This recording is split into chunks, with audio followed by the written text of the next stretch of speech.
Spoken English improve చేసుకోవడానికి చాలా important అయిన వర్బ్ ఫామ్స్ అంటే క్రియలు. ఈ వర్బ్ ఫామ్స్లో మనం V1 ఫామ్ అంటే వర్బ్ ఫస్ట్ ఫామ్ ఒక 25 లర్న్ చేద్దాం ఈ వీడియోలో. స్పోకెన్ ఇంగ్లీష్ లర్న్ చేసుకోవడానికి ఇది బ్యాక్ బోన్ లాంటిది వర్బ్ ఫామ్. అండ్ ఇక్కడ ఒక చిన్న అడ్జస్ట్మెంట్ ఏంటి అంటే మీరు ఐఎన్జి ఇంగు ఫామ్ని వాడొద్దు. ఇంగు ఫామ్ లేకుండా వర్బ్ని చెప్పండి.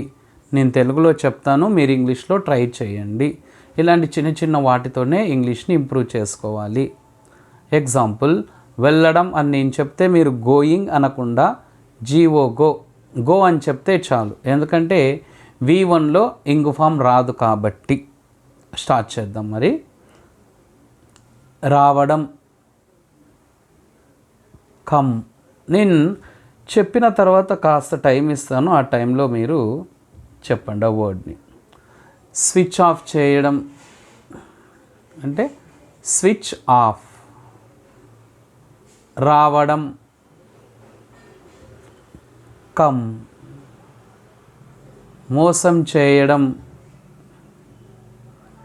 చీట్. నిర్లక్ష్యం చేయడం, నెగ్లెక్ట్. పెట్టడం లేదా ఉంచడం, కీప్ లేదా పుట్. మార్చడం, ఇంగు ఫామ్ వాడొద్దండి, మార్చడం, చేంజ్. ప్రవర్తించడం, బిహేవ్.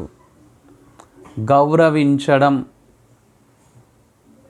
రెస్పెక్ట్. తీసుకురావడం, బ్రింగ్. పిలవడం, కాల్.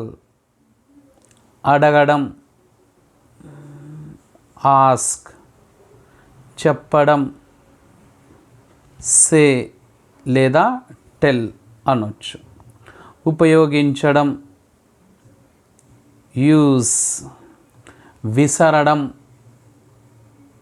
త్రో. నేర్చుకోవడం, లర్న్ లేదా స్టడీ.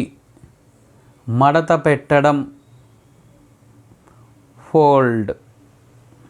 మాట్లాడడం, స్పీక్. ఊడ్చడం, స్వీప్. చేయడం, డూ. ఓకే, ఒక్క వర్బ్ ఫామ్ నేను చెప్తాను, ఇది మీరు కామెంట్ బాక్స్లో పోస్ట్ చేయండి ఇంగ్లీష్లో. తాకడం. రెగ్యులర్గా మమ్మల్ని ఫాలో అప్ చేసుకోండి. అండ్ ఈ యొక్క వీడియోని మీ ఫ్రెండ్స్కి ఎవరైతే ఇంగ్లీష్ నేర్చుకోవాలనుకుంటున్నారో వాళ్ళతో షేర్ చేసుకోండి. రెగ్యులర్గా మా వీడియోస్ అప్లోడ్ అవుతూ ఉంటాయి. థ్యాంక్ యూ అండి. Thank you so much.